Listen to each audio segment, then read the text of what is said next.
Welcome to the extra class English. आज हम करने वाले हैं आपका chapter the last lesson bye अल्फोंसे डॉरेट।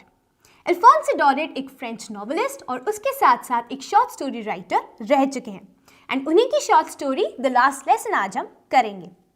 अब इस स्टोरी के बैकग्राउंड की अगर मैं बात करूं तो ये उन दिनों में सेट है जब फ्रांस और प्रशिया का वॉर चल रहा था एंड फ्रांस इस वॉर में हार गया था, प्रशिया जीत गई थी। तो उस टाइम पे जो प्रशिया था वो बना था मिलके जर्मनी, पार्ट्स ऑफ ऑस्ट्रिया और पोलैंड से। एंड इसीलिए जब फ्रांस हार जाता है तो बर्लिन से ये ऑर्डर आते हैं कि फ्रांस की जो डिस्ट्रिक्ट्स हैं एल्सेस और लॉरेन, इनके स्कूल्स में सिर्फ और सिर्फ जर्मन पढ़ाई जाएगी। तो अब इस चैप्टर के थ्रू ऑथर दो मैसेजेस कन्वे कर रहे हैं या दो थीम है। पहली ये कि वॉर का इम्पैक्ट कॉमन लोगों की लाइफ पे क्या होता है और दूसरा अपनी लैंग्वेज की इंपॉर्टेंस क्या होती है।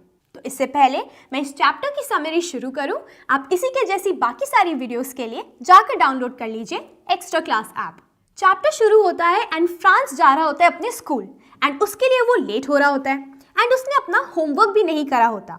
तो मिस्टर हैमिल ने उन्हें होमवर्क दिया था कि वो पार्टिसिपल्स पढ़ के आए, लेकिन फ्रांस ने वो पार्टिसिपल्स नहीं पढ़े होते। इनफैक्ट उसे तो ऐसा लगता है कि मैं स्कूल जा ही क्यों रहा हूँ, इतना अच्छा दिन है बाहर, birds are chirping, Prussian soldiers जो है वो अपनी मार्चिंग कर रहे हैं, इतना अच्छा दिन है, मैं बाहर रह सकता हूँ, मुझे स्कूल क्यों जाना पड़ रहा है। लेकिन अब वो नहीं जैसे सोच सकता था क्योंकि उसको जाना ही जाना था, वो लेट भी हो रहा था एंड अब उसके पास कोई ऑप्शन भी नहीं था। तो जैसे ही वो टाउन हॉल के सामने से जा रहा होता है वो देखता है कि बुलेटिन बोर्ड के सामने काफ़ी सारा जो क्राउड है वो गैदर हुआ होता है। तो वो सोचता है कि ये जो बुलेटिन बोर्ड है इससे हमारी जितनी भी आज तक बुरी खबरें हैं इसके थ्रू ही आई हैं।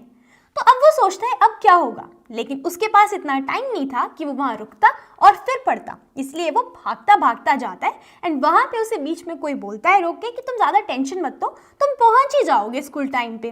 तो इन अ वे वो उन्हें टॉन्ट कर रहे थे। तो जैसे ही फ्रांस स्कूल पहुंचता है वो डिस्क्राइब करता है कि यूजुअली तो मेरा स्कूल इतना ज़्यादा शोर होता है, उसमें इतनी ज़्यादा हसल बसल होती है, बच्चे जो हैं वो अपने लेसन्स पढ़ रहे होते हैं, चेयर्स एंड टेबल्स की आवाज़ आती है, बाहर स्ट्रीट तक आवाज़ आती है। लेकिन उस दिन जो स्कूल था एक संडे मॉर्निंग की तरह लग रहा था, काफ़ी अनयूजुअल लग रहा था एंड इसी शोर में वो इसका फ़ायदा उठाता था कि वो क्लास के अंदर जाए चाहे वो लेट भी हो जाए ताकि उसे कोई नोटिस ना करे। लेकिन उस दिन जैसे ही वो स्कूल गया उसने विंडो के थ्रू देखा सारे के सारे बच्चे अपनी सीट पे ऑलरेडी बैठे हुए हैं, क्लास काफ़ी शांत लग रही है एंड मिस्टर हैमिल अपनी आर्म के अंदर एक आयरन रूलर लेकर इधर उधर घूम रहे हैं। तो अब फ्रांस को लगता है कि आज तो मुझे डांट पड़ेगी ही पड़ेगी। क्यों? क्योंकि मैं लेट आ ही रहा हूँ और ऊपर से मुझे सब नोटिस भी करेंगे। तो जैसे तैसे वो क्लास के अंदर जाता है एंड मिस्टर हैमिल उसको देख के कहते हैं, अरे फ्रांस, अच्छा हुआ तुम आ गए क्योंकि हम तुम्हारे बिना ही शुरू करने वाले थे। अब फटाफट से फ्रांस जाता है अपनी सीट पे और जाके बैठ जाता है। अब थोड़ी देर बाद जब वो उस एम्बैरेसमेंट से बाहर निकल जाता है कि मैं लेट आया हूँ और सबने मुझे नोटिस किया है, तो वो देखता है कि क्लास भी काफ़ी बदली बदली लग रही है। एक तो सारे काफ़ी ज़्यादा सीरियस लग रहे हैं और जो बैक बेंचेस यूजुअली एम्प्टी लगती थी वहाँ पे जो विलेजर्स हैं वो बैठे हैं।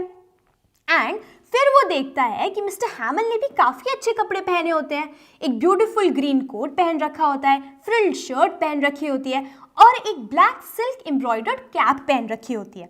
और इतने अच्छे कपड़े मिस्टर हैमिल तभी पहनते हैं जब कोई इंस्पेक्शन का डे हो या कोई प्राइज डिस्ट्रीब्यूशन सेरेमनी हो। अब दोनों में से उस दिन कुछ भी नहीं था।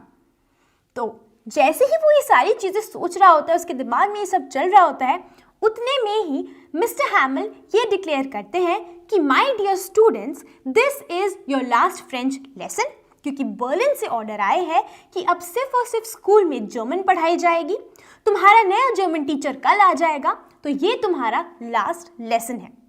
अब जैसे ही ये बात सुनता है फ्रांस तो वो काफ़ी ज़्यादा शॉक हो जाता है और कहता है, these words were like thunder clap to me. मतलब उसके लिए ये एकदम से शॉकिंग था। अभी तक तो उसको अपनी लैंग्वेज आती भी नहीं थी, अभी तक तो उसको ऐसा लग रहा था कि ये बुक्स और ये बोझा जो वो बैग उठा के लेकर जा रहा है स्कूल, वो सब कितना ज़्यादा न्यूसेंस है, कितना ज़्यादा बकवास है एंड अब उसको ये सारी चीज़ें नहीं पढ़नी पड़ेंगी। उसको ऐसा लगा ये जो बुक्स जो थोड़ी देर पहले मुझे एक तरीके का बर्डन लग रही थी, अब वो मेरी ओल्ड फ्रेंड्स हैं जिन पे वो गिव अप नहीं करना चाहता था। तो ये बात सुन के फ्रांस काफ़ी ज़्यादा गिल्टी हुआ एंड अब वो सारी चीज़ों को लिंक करने लग गया कि क्यों हर एक चीज़ आज काफ़ी अनयूजुअल लग रही थी। बुलेटिन बोर्ड के सामने क्राउड इसीलिए था क्योंकि यही न्यूज़ आई होगी, एंड जो विलेजर्स या विलेज एडल्ट्स थे वो बैक बेंचेस पे इसीलिए बैठे थे क्योंकि वो भी गिल्टी थे कि वो ज़्यादा पढ़ नहीं पाए। अपार्ट फ्रॉम दैट वो अपनी लैंग्वेज को रिस्पेक्ट पे करने के लिए आए हैं, एंड मोस्ट इंपॉर्टेंटली वो रिस्पेक्ट पे करने आए हैं मिस्टर हैमिल को उनकी 40 ईयर्स ऑफ फेथफुल सर्विस के लिए। एंड जहाँ तक रही बात मिस्टर हैमिल की, तो मिस्टर हैमिल ने इतने अच्छे कपड़े इसीलिए पहने हैं क्योंकि वो दिखाना चाहते हैं कि वो अपनी लैंग्वेज को कितना ज़्यादा प्यार करते हैं। अब जब उसके दिमाग में ये सारी चीज़ें चल रही थी तभी मिस्टर हैमिल ने उसका नाम लिया क्योंकि उसकी बारी आ गई थी अब रिसाइट करने की पार्टिसिपल्स को। अब फ्रांस खड़ा तो हो जाता है एंड रिसाइट करने की कोशिश भी करता है, लेकिन उससे ये नहीं हो पाता। क्यों? क्योंकि उसको आता ही नहीं है, ना ही उसने उसको कभी पढ़ा था। तो मिस्टर हैमिल उसे कहते हैं, डरो मत फ्रांस, मैं तुम्हें कुछ नहीं कहूँगा, तुम्हें ऑलरेडी कितना बुरा लग रहा होगा।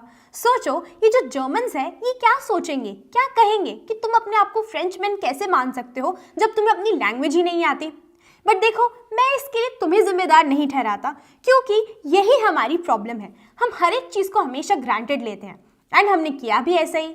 अब देखो, जो तुम्हारे पेरेंट्स हैं वो ये चाहते थे कि तुम स्कूल ना जाओ और किसी मिल या फार्म पे जाके काम कर लो ताकि इनकम ज़्यादा आ जाए, और मैं जब मुझे फिशिंग के लिए जाना होता था तो मैं तुम्हें छुट्टी दे देता था या फिर मैं तुम्हें कह देता था जाओ बाहर मेरे प्लांट्स जो हैं उनको वाटर करो। तो कलेक्टिवली यहाँ पे सबकी गलती है, लेकिन वो इसी बात को कंटिन्यू करते हुए बोलते हैं, देखो गलती तो है तो कोई बात नहीं, लेकिन फिर भी जो फ्रेंच लैंग्वेज है वो इस दुनिया की सबसे ब्यूटीफुल, सबसे क्लियर, सबसे लॉजिकल लैंग्वेज है, एंड हमें इस लैंग्वेज को अपने से कभी भी दूर नहीं होने देना चाहिए। बिकॉज जब भी लोग इंस्लेव होते हैं तब उनकी जो लैंग्वेज है वो उनकी की होती है टू प्रिजन, यानी कि जो लोग इंस्लेव हो जाते हैं और सामने वालों को जब उनकी लैंग्वेज नहीं आती तो ये लोग आपस में कम्युनिकेट करके कोई ना कोई सोल्यूशन निकाल सकते हैं और उस प्रिजन से वो सेफ हो सकते हैं।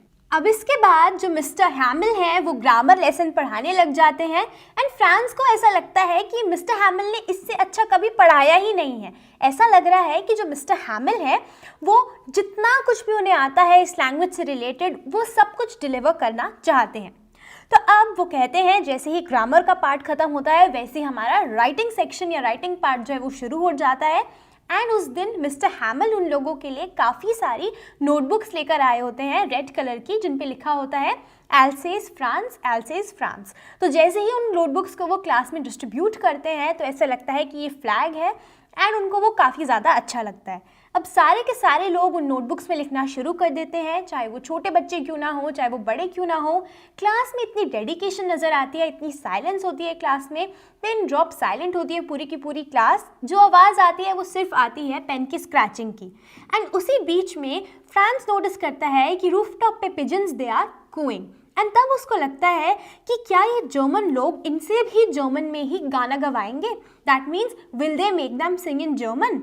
तो यहाँ पे ये जो पिजन्स हैं ये रिप्रेजेंट कर रहे हैं या ये सिंबल है फ्रीडम का, वो फ्रीडम अब जो लॉरेन और एल्सेस के लोगों के पास नहीं रही। क्यों?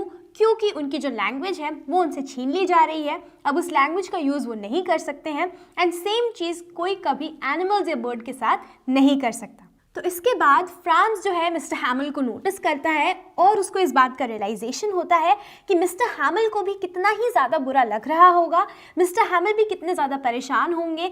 ये जगह, ये स्कूल जो उन्होंने बना रखा था ये उनके लिए कितना इंपॉर्टेंस का था। बाहर उनका जो गार्डन था, हॉपवाइन्स थी वो थोड़ी बड़ी हो गई हैं, वॉलनट ट्री है वो भी टॉलर हो गए हैं, एंड यहाँ पे जो सिर्फ बेंचेस हैं वो ज़्यादा स्मूथ हो गए हैं, बाकी सारी चीज़ें यहाँ पे वैसी की वैसी ही हैं।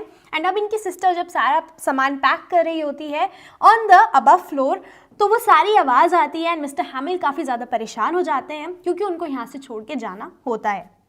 अब ऐसे ही उसके बाद वो सब रीडिंग करने लगते हैं, उनके हिस्ट्री का लेसन की बारी आती है, एंड सब ज़ोर ज़ोर से रीड करने लगते हैं, बच्चे भी बड़े भी, एंड उसमें से जो हॉसर होते हैं वो भी साथ में ज़ोर ज़ोर से रिसाइट करने लगते हैं। एंड क्योंकि वो इतने ज़्यादा ओवरवेल्म्ड होते हैं उनकी जो आवाज़ है वो ब्रेक कर जाती है, एंड वो इस तरीके से ब्रेक करते हैं, इस तरीके से फ़नी साउंड करती है कि एक तरफ तो वो सबका मन करता है कि वो हंसे उनकी आवाज़ को सुन के, और दूसरी तरफ वो सब रोना भी चाहते हैं। तो ऐसा लग रहा था उस टाइम पे जो क्लास है वो गिल्टी भी थी कि उन सब ने अपनी लैंग्वेज को इतना कभी भी इम्पोर्टेंस नहीं दी, हमेशा ग्रांटेड लिया। और दूसरी तरफ जिस तरीके से जिस डेडिकेशन से वो पढ़ रहे थे, रिसाइट कर रहे थे, उनको देख के उनको हंसी भी आ रही थी और उनको अच्छा भी लग रहा था। तो ऐसे बताता है फ्रांस कि ये था उसका लास्ट लेसन था फ्रेंच का। एंड अब चर्च क्लॉक जो है इट स्ट्राइक्स 12, अब 12 बज जाते हैं एंड क्लास के डिसमिस होने का, ख़त्म होने का टाइम आ जाता है।